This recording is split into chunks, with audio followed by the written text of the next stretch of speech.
Erwan LaCour and Danny Clark, welcome to the show. Thanks for having us. Good morning, Brett. All right, so Erwan, you are the founder of MovNat, and Danny, you're the performance director there, helping develop curriculum for MovNat. And Erwan, you've actually written a few articles for the Art of Manliness about natural movement, the history of physical fitness. So I'm sure a lot of our listeners are familiar with your work and what MovNat is.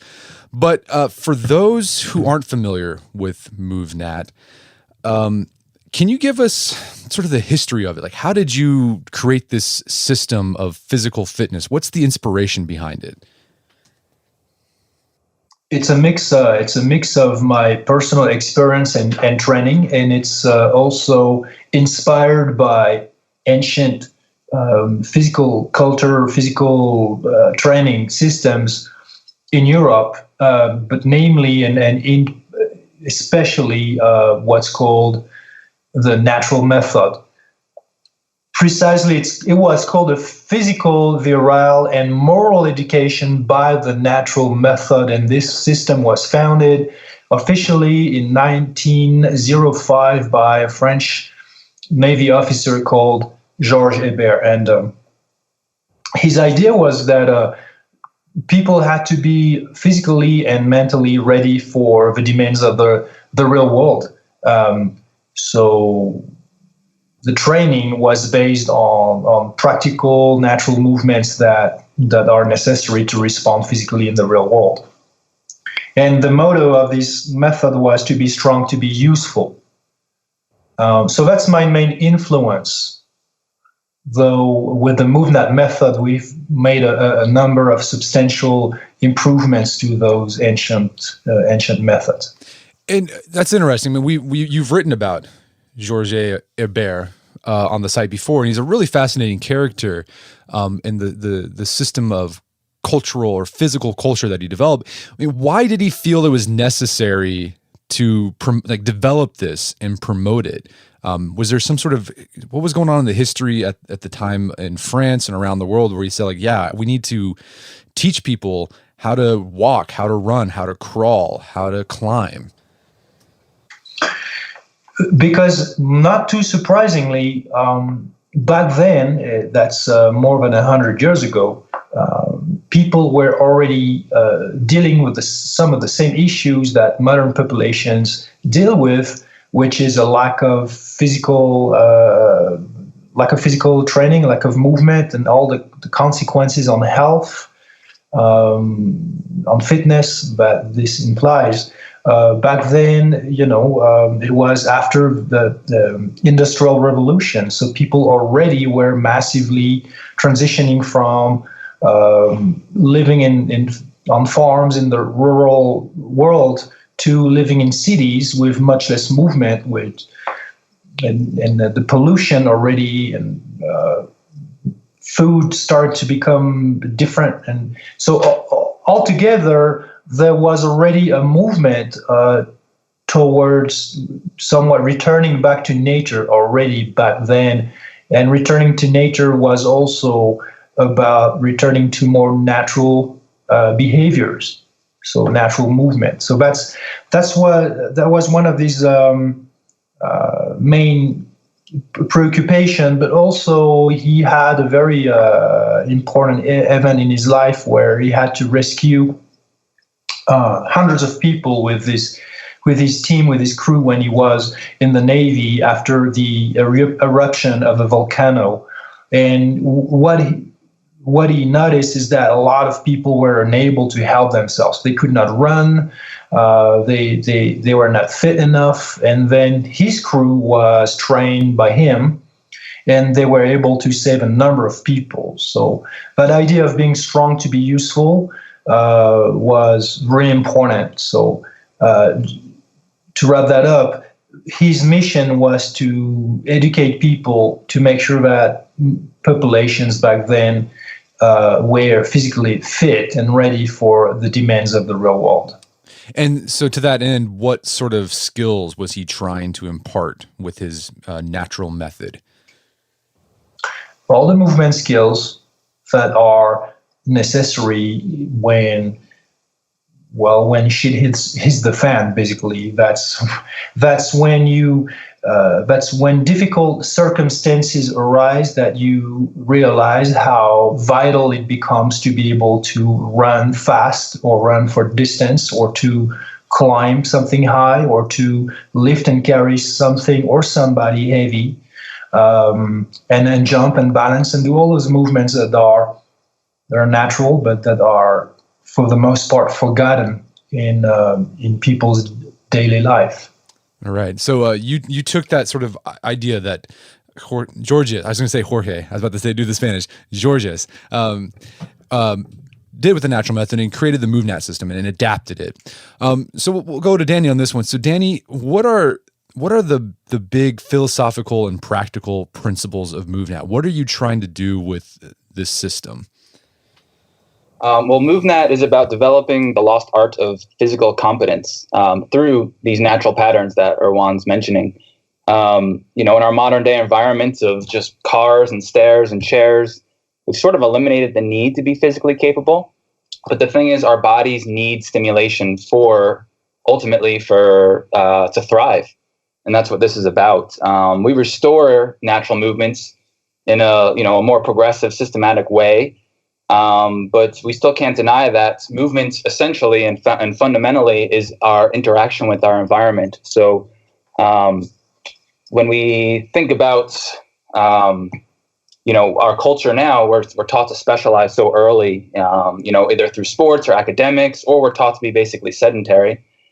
So people never really get the chance to develop these broad-based, like unspecialized movement skill sets that we, from an evolutionary perspective, used to develop. It was essential for our survival. So through this practice, we work on helping people escape this vicious cycle of sedentary living that we're seeing in modern day, by learning skills that also have direct practical application to their modern day lives. So, it's not just about these big survival situations. I think that the most important thing is to create a base of movement skills that set us up to be able to do these high level skills, but also directly impact our everyday lives. So building efficiency in movement, so that we can, instead of avoiding and being afraid of movements, we can actually become very efficient in movement, so that we're actually expending less energy to do the things that we do every day, whether it even just be getting up off the ground, running upstairs, carrying things, lifting things, playing with our children. If we can expend half the effort or even less doing this, moving becomes less of a intimidating prospect, and we can help penetrate people's lives a little bit better. So overall, MovNat is about developing sort of these timeless classical skills that, again, directly relate to survival situations, but also really adding meaning to fitness and exercise for anybody, not just 20-year-olds, but anybody that's human.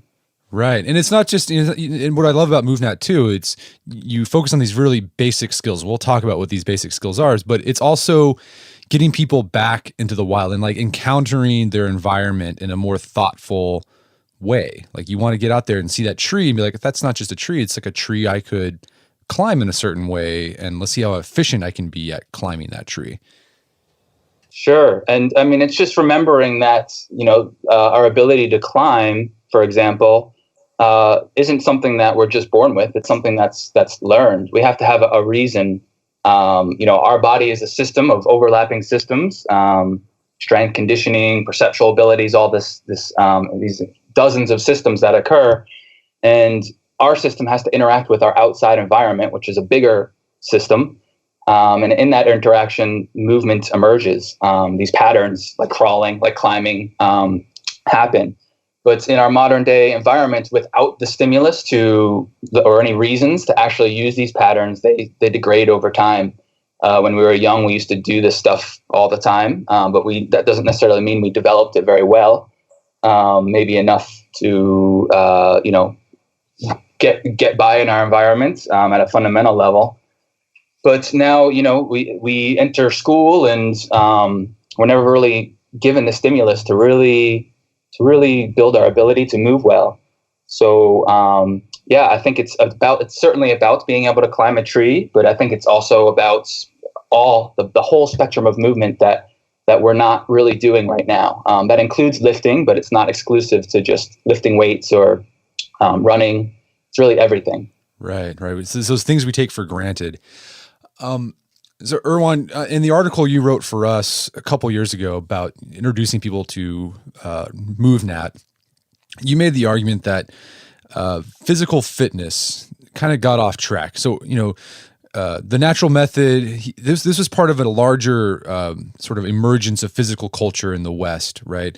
This is when barbell training got its start, kettlebell training, bodybuilding got its start, and Indian clubs, all that stuff, and that's kind of where it's led to this physical fitness industry that we have today. But you argue that the physical fitness industry got off track at one point. How so, and when did that happen? The physical industry at some point got off track in the sense that it forgot what the human body is naturally capable of, and actually what I believe is a fundamental and universal reason for physical training, which is again real competency, physical competency and preparedness for the real world. That's the foundation to us, and all the rest is great, but it's on top of that. It's optional. It's accessory. What is not accessory is your ability to operate your body in useful ways. And when I say useful, like Danny said, we are talking about the day-to-day movements, and we are also talking about your ability to respond to more challenging situations, to help yourself, and to potentially help others, and to at least never be helpless to yourself and others.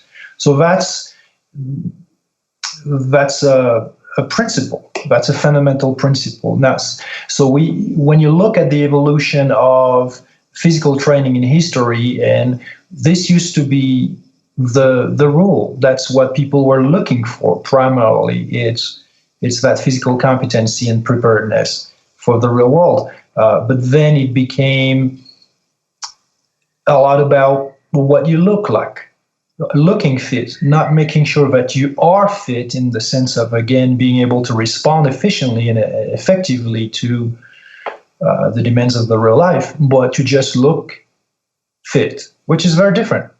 So from the primary goal of being physically ready for the real life, the whole industry of fitness has developed towards looking fit, but not having any preoccupation about making sure that you are fit, that you are physically competent and ready for the real life, which is very different. And it's not just a change in goals and in expectations, because the change in goals induced a complete change in methodologies used to reach these goals. So when you want to train to be ready for the real life, you realize that you must be able to jump, you must be able to lift and carry and throw and catch, you must be able to run and to climb and even to defend yourself. You must be able to perform all these fundamental, universal, natural movement skills.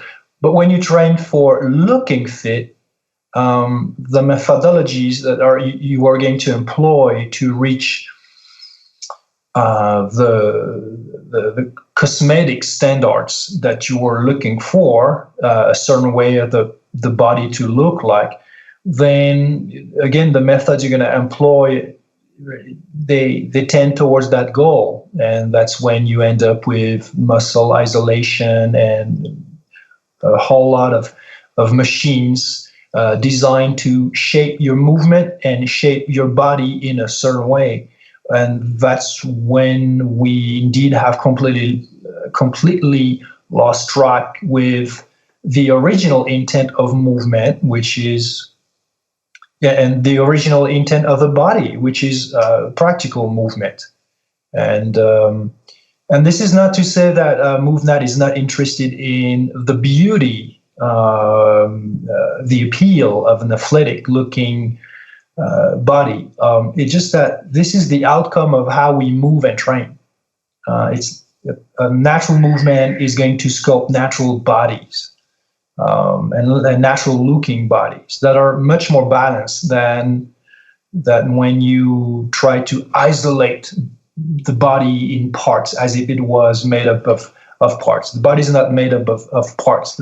The body is a whole unit, and it's supposed to function as a unit as well. So we are trying to bring the industry back towards the fundamental of movement in the body. Right. And so go ahead, Danny. Oh, I was just going to say, to add to that, I've been a trainer for a very long time, and I think I've seen overall a shift, maybe not in the total mainstream, but it's sort of the more, some segmented communities in the fitness industry, a shift away from purely aesthetic and a little bit more to functional, than this whole functional fitness sort of craze that came about with kettlebells and CrossFit and all these other tools. So, and even just strength training. And I think all that's part of the industry has evolved a little bit, although, again, I don't think it's fully penetrated the masses. But I still see a lot of isolation in that. So, okay, we're not isolating our biceps anymore, but we're still just trying to isolate systems now. We're isolating strength. Okay, and now, well, I have strength, but now I don't have mobility. So now I need to isolate mobility. Oh, well, now I need to isolate conditioning, or now I need to isolate my brain and figure out how to piece that all into the puzzle. So we have this really compartmentalized view of fitness, and this sort of stems from, the therapeutic end of it. So trying to restore function, so it makes sense for a physical therapist to isolate a particular body part or a system, or in an athletic setting, definitely trying to isolate a particular system to play it up.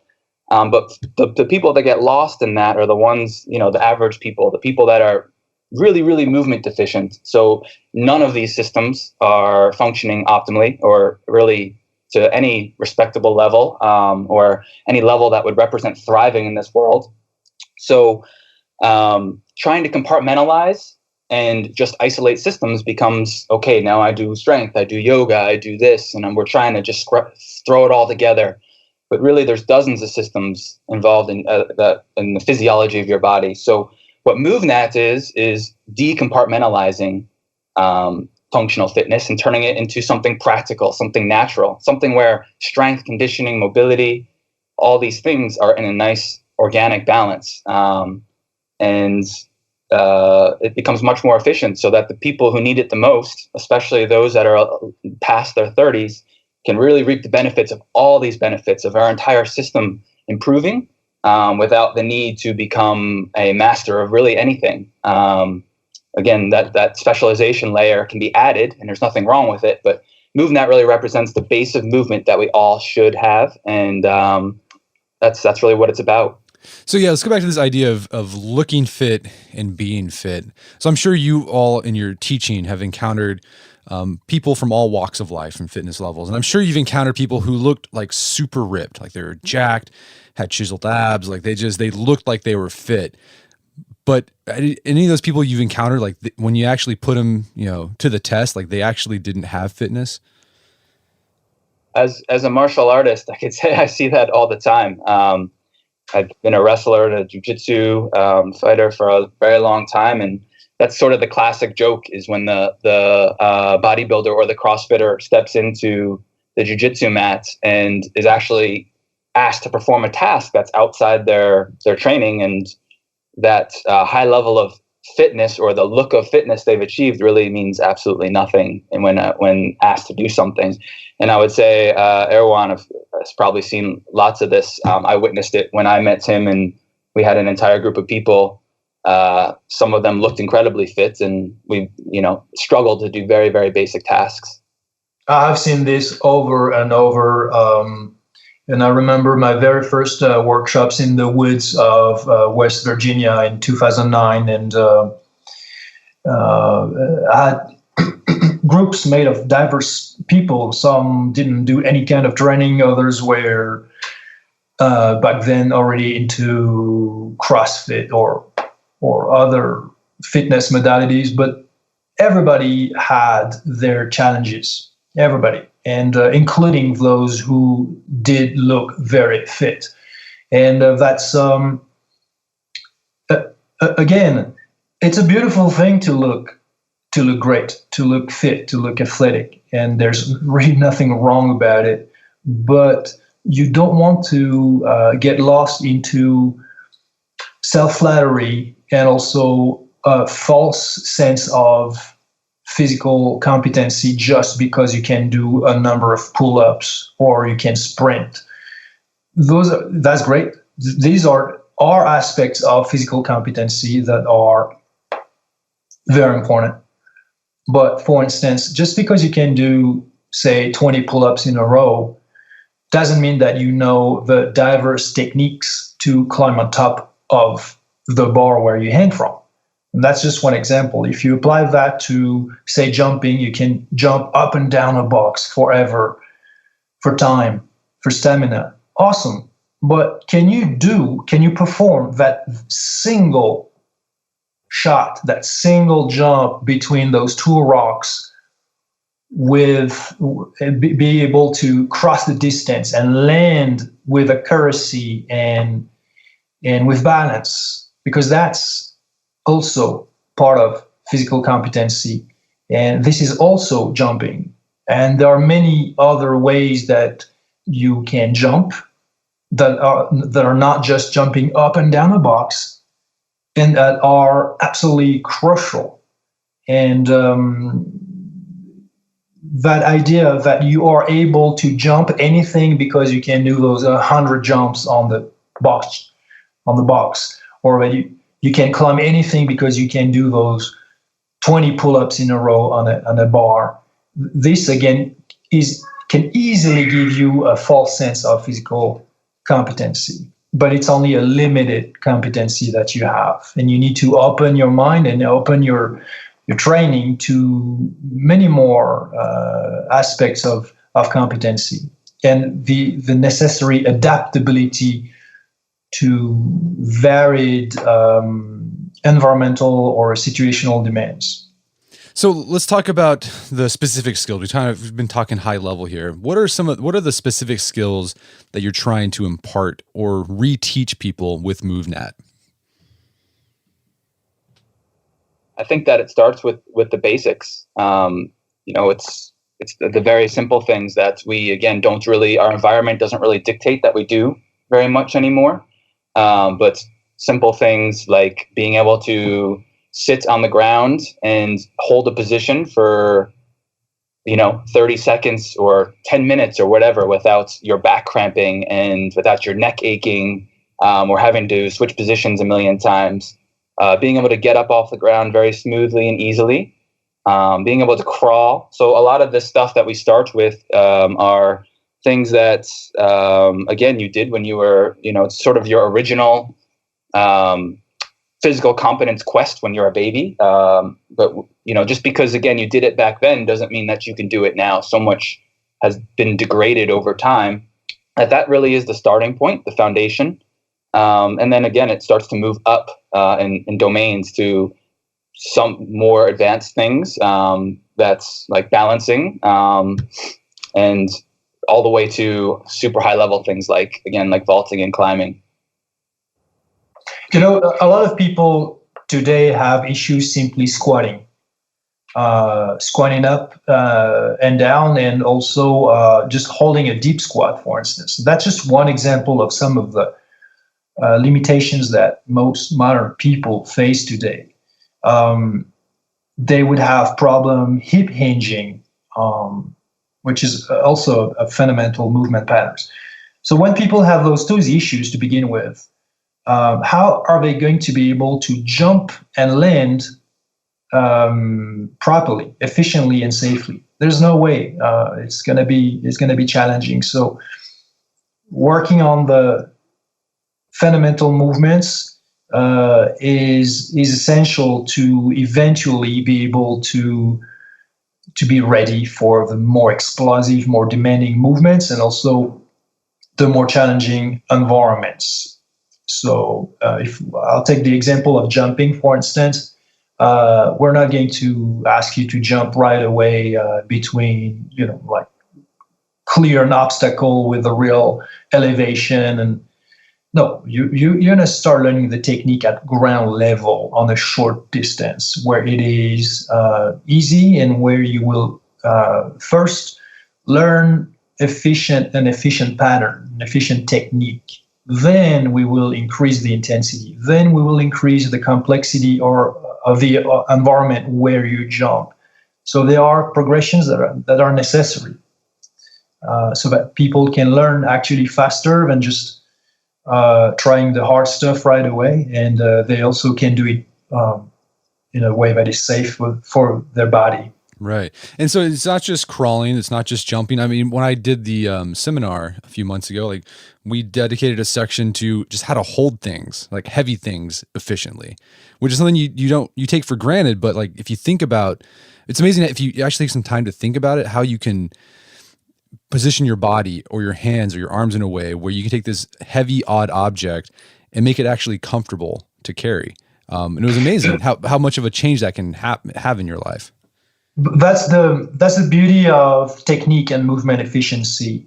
In the fitness industry, or at least what I like to call the old school fitness industry, bodybuilding type and so on, they make simple movement look complex and difficult, like a biceps curls, for instance. Like it looks like you need a whole technique in a certain way to do it, which is in part true. But come on, that's a bicep curl, right? But we make movement that are actually complex movement. We make them look easy because of practicing efficiency, which means to be really agile and light and accurate and smooth. But the truth is that those movements, to look like this and feel like that, it requires practice. And that's the difference between what I call the primary nature of movement, which is that natural movement is innate in all of us, and that's for sure. We all have a certain ability to perform these movements that does not need to be taught. However, efficiency in these natural movements, that what needs to be taught and learned and trained consistently, because this is not for granted. And this is what surprises people when they're asked to do the simplest movements, a simple get up. You get up and get down from ground to standing to ground. And then they realize that they are off balance. They realize that they need their hands. They realize that they are stiff all over. They realize that they are holding their breath. They realize that those movements they took for granted, actually, they haven't practiced them in years. And they're not that good at it.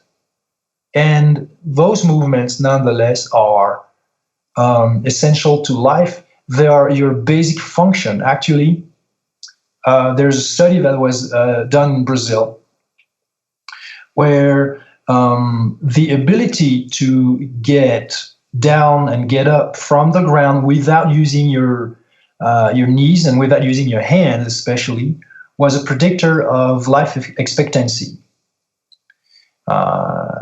So if you were able to get up and get down without using your hands, you had a longer life expectancy than people who had to use their hands and had trouble basically doing the movement. And in fact, it makes sense, because from a biological standpoint, why on earth would you want to have a long life expectancy if your body is dysfunctional?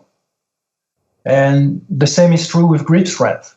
If you don't have the people who have greater grip strength, the people who are in the hospital, will get out of the hospital faster than the people who have weaker grip strength. Why on earth would you have greater health and life expectancy if you don't have basic strength in your hands?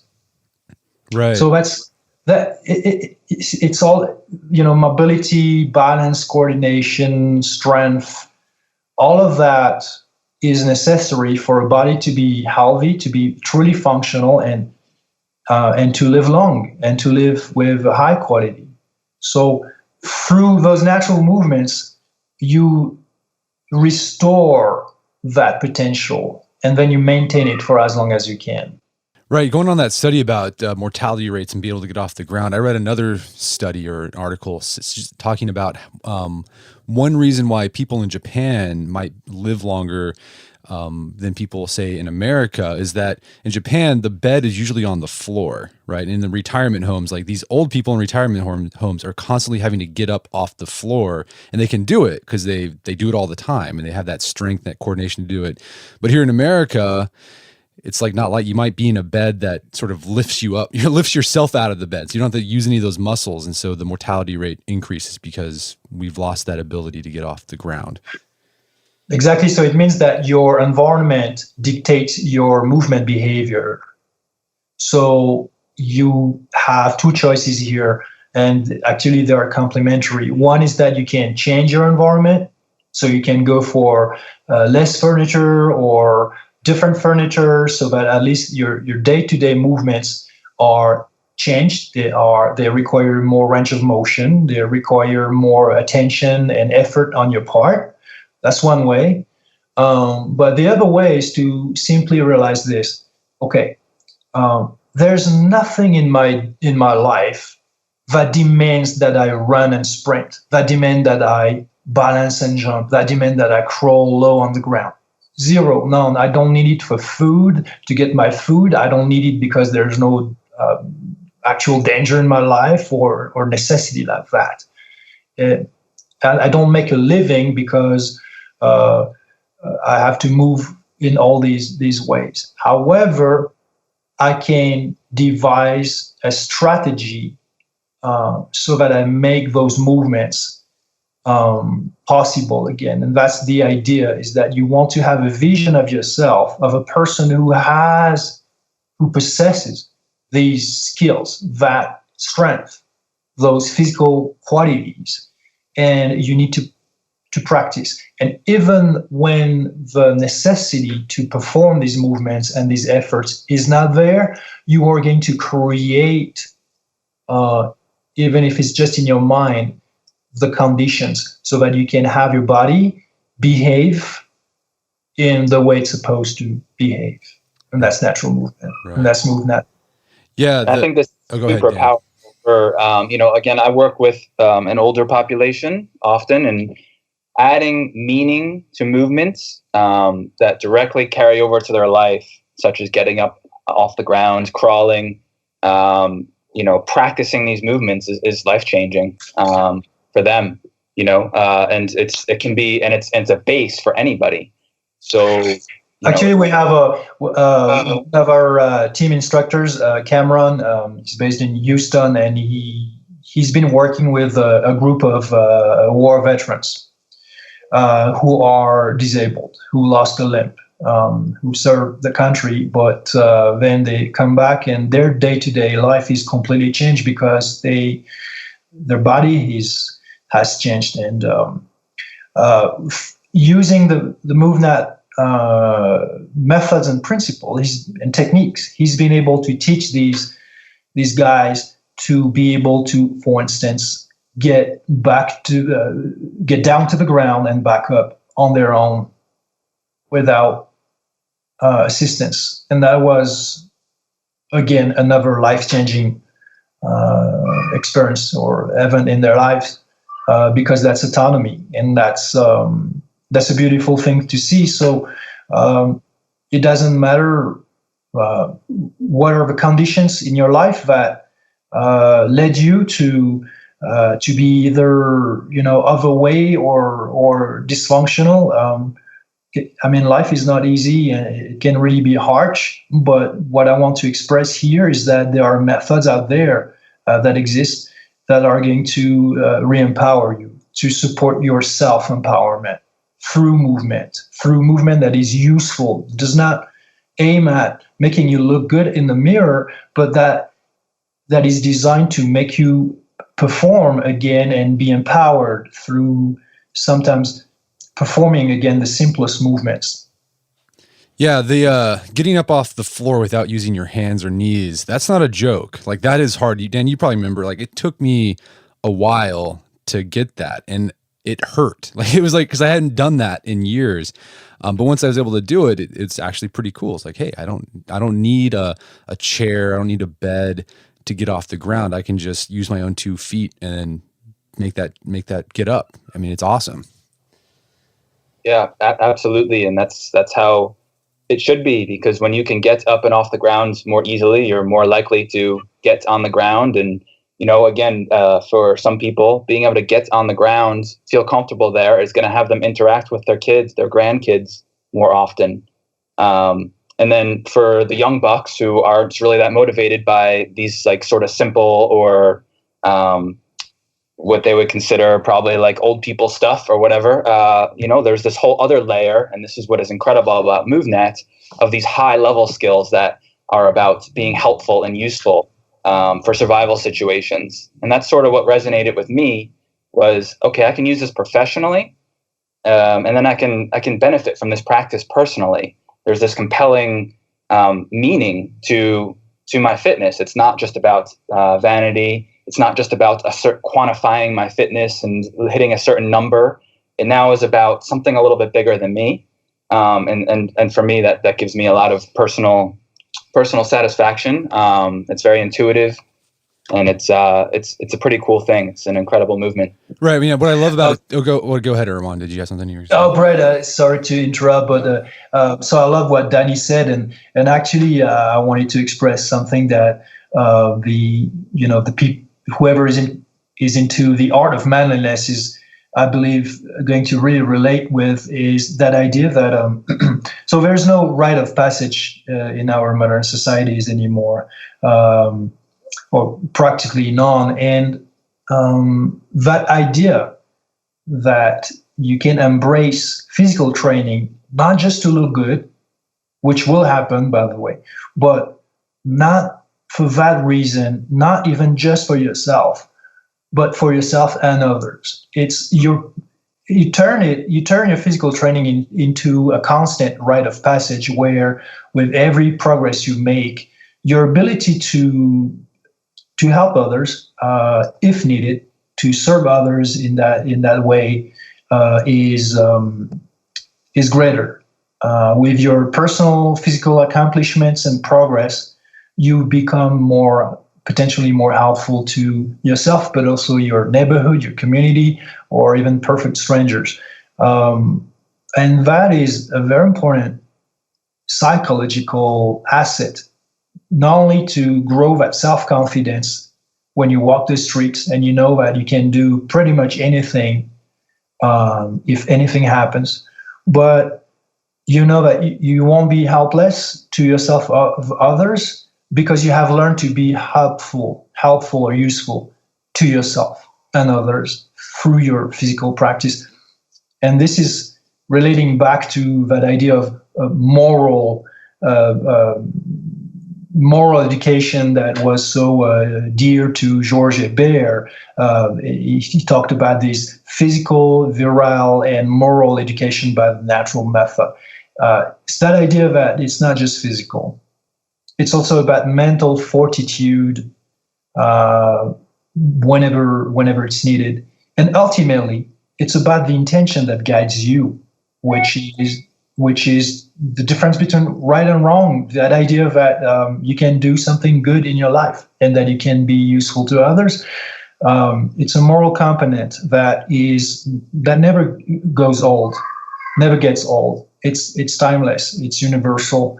And the MovNat training also embraces that approach, that philosophy. It's not just physical, and even though the physical part is obviously the foundation and the main focus, ultimately we want to equip people with the physical skills, the physical qualities, but also the mental and moral qualities and values that make them better people in this world. I mean, that's one thing I loved about MovNat at the seminar when we were learning these skills. Like, for example, when we were learning how to throw, right? You learn how to throw in MovNat with heavy medicine balls, but like you're always trying to bring it back to like, okay, when would you use this? Well, you might use this when you're throwing sandbags and a chain to stop a flood, or you're carrying heavy, odd shaped objects. You're like, well, this is something you probably do if you're helping, your old neighbor move mulch bags in her yard to clean things up. It's always bringing it back to how can this be useful to others? And it's not just a sort of a self-gratifying aesthetic thing. It's all about be fit to be useful. Right, it's true. Some movement skills, some techniques, it's not about intensity, it's not about strength, it's not about explosiveness. It can be just as simple as the accuracy you need in eye-hand coordination to throw and catch a shovel, an axe, a piece of equipment that's or tool that's going to be important in a given situation. And I think it's an incredible concept too, because for me, I started wrestling competitively when I was 4 years old, and to be able to find a philosophy and an entire movement system that has a biological basis, but also is not about competition inherently against others, is really interesting to me, and it has implications for my own life, and that I can truly make my practice not about this alpha, I'm going to go beat someone thing. It's truly for me, and it's truly for others. With a young son of 2 years old, I think that's pretty powerful. And I think that there's nothing wrong with competition, but if that sort of philosophy can rub off, I think it could help balance out our competitive nature a little bit. I think there'd be some positive implications for society and for individuals who are bogged down by everything being about competition. You can certainly use this to be an extremely powerful competitor, as MMA fighter Carlos Condit did, and many others, or even myself have. But to be able to do something that's not always about competition is powerful. Right. And I think it's an important point to make is that MovNat doesn't have to replace your current fitness modality. If you have an area of focus like strength training or running or Brazilian jiu-jitsu or whatever, MovNat can be a supplement to that. So, talk about that. How can, working on your crawling or working on your climbing make you a better, say, power lifter, for example? I think in many ways.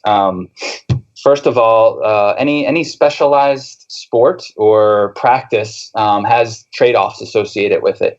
So, in a way, you're extending the longevity of your practice, of your particular sport. So, someone like a power lifter, like I was into that for a little bit. There's going to be certain injuries that come about with overuse. And by practicing natural movements or a broader spectrum of movements, you can negate some of those effects. I think that's what cross training essentially is all about. But instead of doing something else that's also more strength to try and negate that, or very extreme that needs a lot of recovery, you're doing something that could be restorative, like crawling. I think that crawling and climbing both build a tremendous amount of structural integrity that lifting can, but not always can do. So again, relating it back to myself, I don't really max deadlift very much anymore. I focus on adding more complexity to my deadlifting. But I went and deadlifted the other day for the first time and was pulling over 400 for multiple reps. And it wasn't because I was on a powerlifting cycle. It was because the quality of my joints, my overall function of my body, how it's tied together has improved through doing these other patterns. So I think that it can benefit you in a lot of different ways. I think too, for sports that require a ton of perceptual abilities, like mixed martial arts or any combat sports, even any sort of like ball sports, or a sport that requires a lot of jumping or skiing, working on your general ability to be able to perceive your environment, I think carries over to your specific tasks. So I think a great example was Erwan's work with Carlos Condit, where Carlos has a very specific strategy to be able to beat high level opponents. But by working on his specific footwork and his perceptual abilities in jumping, he was able to make some changes to his strategy to just put himself in better positions. So anytime you put yourself outside of the same patterns you do all the time, there's a lot of opportunity for growth. Yeah, I can attest to the fact that MovNat can help your strength training. I primarily do barbell training, but one issue I've had I think it's just from sitting down all the time. That's what I do most of the time. Is I got really tight in places like my chest or my hip abductors, and doing some of the movement progressions in MovNat has helped open those things up so that I can get a little bit lower, or I can get the bar in position on the low bar squat easier. Before I was so tight in my chest I couldn't even do it at the beginning. But doing some of the opening movements with MovNat has completely increased that flexibility so I can get in that position comfortably. And there's a lot of benefits from adding, heavy loads. And, we view in MovNat that lifting isn't something separate from natural movement. Lifting is just a part of natural movements. So when you're lifting, you're still practicing natural movements. But there's a lot of, because of the movement deficit that happens when we stop playing, when we stop growing in our environment as youngsters, we start sitting a lot in school. A lot of the function of our torso, whether it be your pelvic floor, all these, whether it be your posture, just your general positioning, they can degrade. And just lifting heavy isn't necessarily going to activate your full potential. So by more movement variety, more stimulation of your body in a lot of different planes of motion that lifting sort of ignores or doesn't get a chance to stimulate, you absolutely can improve your lifting. I think the more your general movement ability increases, the more any specific movement ability is going to increase as well. There's also that culture of muscular tightness, muscular hardness. Especially in the strength circles, even that idea of irradiation, where you want every muscle possible in your body to contribute and to create some tension. But the problem is that movement efficiency doesn't work that way, and you need that selectivity in tension, selective tension, and that also means the art of relaxation in movement. And we know that the elite athletes are amazing at relaxation, actually. And when we talk about relaxation, I'm not talking about relaxing by the pool and drinking cocktails all day or stretching all day. I'm talking about relaxation in movement. And so we don't have that culture of muscular tightness. Actually, it's the opposite. We want the body to be more relaxed. We want the muscles to be more relaxed, because when they are more relaxed, then it means that your patterns are more fluid and accurate. But it also means that you can produce force better. And so it's not a surprise that the people who are, say, into strength, but also who have that mentality of constant, maximum tension and tightness, are going to actually see strength, gains in strength by simply learning to relax. Yeah, and to relax movement. That's hard to do, to learn how to relax muscles. And to breathe. And to breathe, right. It's one of those things you take for granted. So let's talk about this. So we've talked about MovNat. There's some basic skills. There's crawling, there's balancing, there's throwing, there's hanging from a bar. In MovNat, there's this thing called progressions, where you kind of progress from one movement to another. For those who are listening to the podcast, like, I want to give this a try. What would like a typical movement progression look like for a beginner who's just starting? So if we look at like one movement domain or aptitude, such as balancing, it would be as simple as starting on a 2x4 at ground level. So being able to walk forward and backwards, or maybe even turn yourself around on a fairly wide object that still, for most people, will still be a challenge to be able to spend a couple minutes on there and be able to learn how to effectively counterbalance, to be able to relax and breathe and not be overly tense, or flailing their arms all over the place. So that would be like the starting point. And then to progress from there, we can change either volume, intensity, or complexity. And for those that are in the strength industry, volume and intensity are very familiar. So volume would be just doing more of that same exact thing. Intensity would be, we could add a load to that while you're doing it. So we can add a carry now. So you're holding something while doing that balancing sequence. Or we can add complexity, and that's sort of the forgotten training variable in classical training, which is we can change the object itself. We can make it a more narrow surface, like a rail. We can elevate that surface. And you'll find that as that complexity increases, you have to sort of relearn the pattern. Standing on a 2x4 is much different than standing on a rail. And standing at ground level is much different than standing 8 feet above the ground. So it's not always about new shiny movements, flashy stuff. It's just about adding that complexity as well as the volume and intensity to progress in a very systematic and safe way.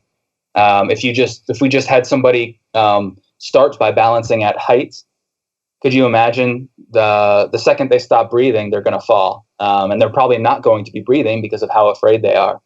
So in MovNat, we make these skills very, very attainable, but we use incremental steps so that anyone from a youngster to a senior can move through these progressions to the level that they feel comfortable with and what they want to achieve.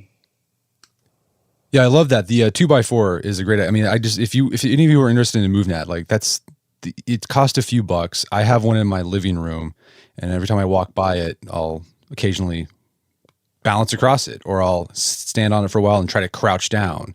And I've been able to incorporate that into my daily routine. It's not that hard to do. I don't have to set aside time for MovNat. It just becomes a part of my day. It sounds so simple, and you can't tell someone. It's one of those things you have to try it to really understand how profound it is, how interesting it is, how engaging it is, to be able to do this type of stuff. If you're just used to the classical, just lifting and calorie burning type of fitness, it might sound boring. I certainly didn't try it until I just kind of forced myself into a retreat with Erwan, and from there, it opened up my entire world of new possibilities of viewing movement as a skill, and feeling the benefits of that skill improvements. It's, to me, just as rewarding as a max deadlift, if not more. I'd say it's more in line with being able to win against a high-level jiu-jitsu competitor, that sort of gratification as you feel your skill level increase. Right.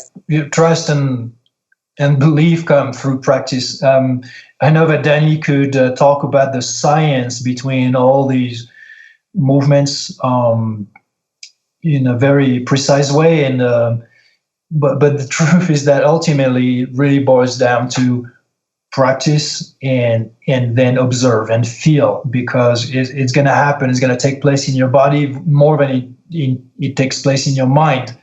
You'll have an experience of what it is and what it brings to your body, to what it can do, and it's to whoever has practiced MovNat, they are really often shocked by how much difference it makes, and including in their specialty training, in their whatever is their forte, that they are into lifting, into running, into grappling, into whatever, because they get to be exposed physically to all those different patterns and physiological and physical adaptations that they are not exposed to when they only practice their specialized sports. So let's talk about this. We've been very basic, and I'm sure there's people who are listening to this like, oh, okay, crawling, okay, balancing on a 2x4. It sounds like kid stuff or old people stuff. But to give us an idea of how, where MovNat can go, as far as complexity and just the complexity of it and the skill required to do it. Can you talk about some of the feats of strength and agility that an instructor needs to accomplish in order to become, I guess the highest is level 3 certification in the MovNat system right now. I mean, what are some of the stuff they have to do in order to get that certification? Because I think it's pretty insane with some of the stuff they have to do. Yeah, sure. It's an extension of the basics, but it requires, again, more volume, intensity, and complexity, with a higher emphasis on adaptability through complexity, through moving through complex environments. So instead of, again, just testing, well, first of all, we test the full spectrum. So we don't expect just competency and just being able to jump or just be able to balance. You have to be able to lift as well. For example, in the last level 3 we did, we were outside. For the final test, we did an entire outdoor portion, and we had people, all of our candidates, pick somebody up over their shoulders in like a fireman's carry position. So the person's, like you're carrying them like a fireman would. Most people are familiar with that. It's a skill we do go over in level 2. And then you're walking across a muddy stream.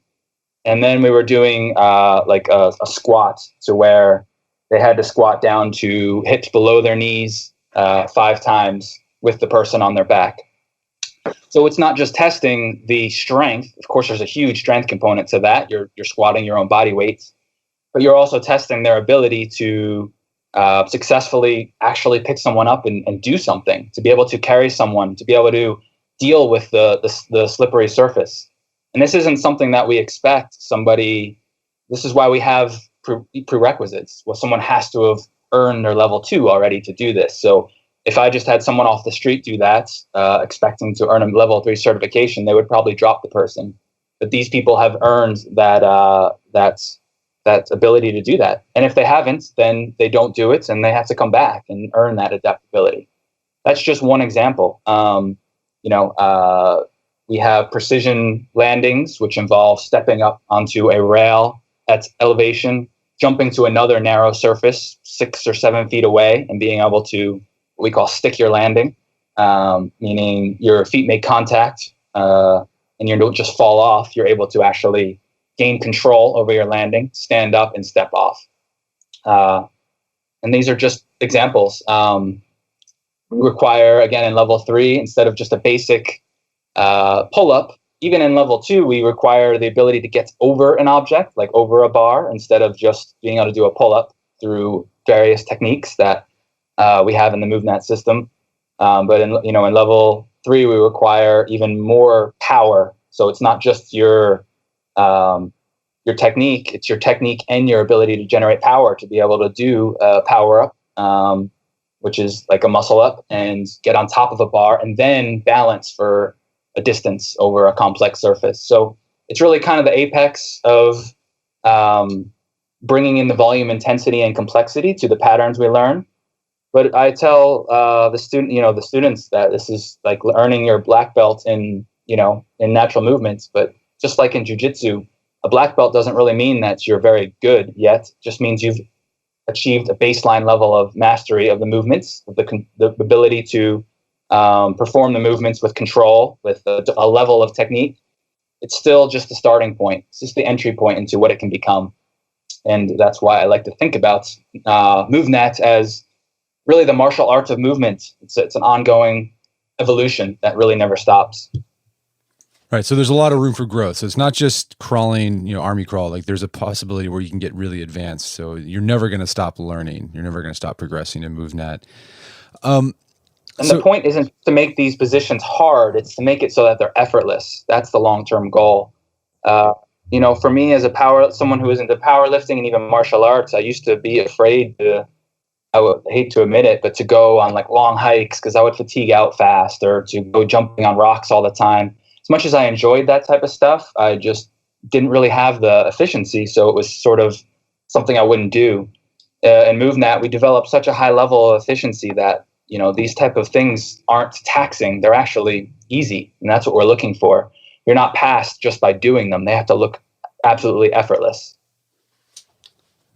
Well, guys, this has been a great conversation. Where can people, like if they wanted to start MovNat, right? Where can they go? Is it the best way to go to a seminar? Or if there's not a seminar nearby, are there videos online or courses they can take online to start with MovNat? I think the most important thing, if possible, is to attend either a workshop or a certification. We're working on making that more available to more diverse regions. So keep an eye out on that. If you go to the website and you don't see one in your area, stay tuned because we're going to have them all over the place very soon. Nothing really substitutes that coaching experience, to be able to have someone look at your movement level and progress and be able to figure out what can help you improve. So mentors and coaches are so important with this type of stuff. That said, as an introduction to natural movement, if you sort of want to get started, Erwan has a book coming out very shortly that is about the practice of natural movement. And we have videos on YouTube, and I have an entire instructional series called From the Ground Up on our website that's in our journal section that you can start to see some of these movements. There's some instruction in it. So you can start to play around with it. So there's a variety of resources. It's really easy to get involved, but I really think nothing substitutes attending a workshop or a certification. Erwan LaCour, Danny Clark, thanks so much for your time. It's been a pleasure. Thanks so much, Brett. Thank you, Brett. It's been a pleasure too. My guests today were Erwan LaCour. He's the founder of MovNat, as well as Danny Clark, the performance director at MovNat. You can find more information about MovNat and how to get started at movnat.com. And also check out the show notes at aom.is/MovNat, where you can find links to resources where you can delve deeper into this topic.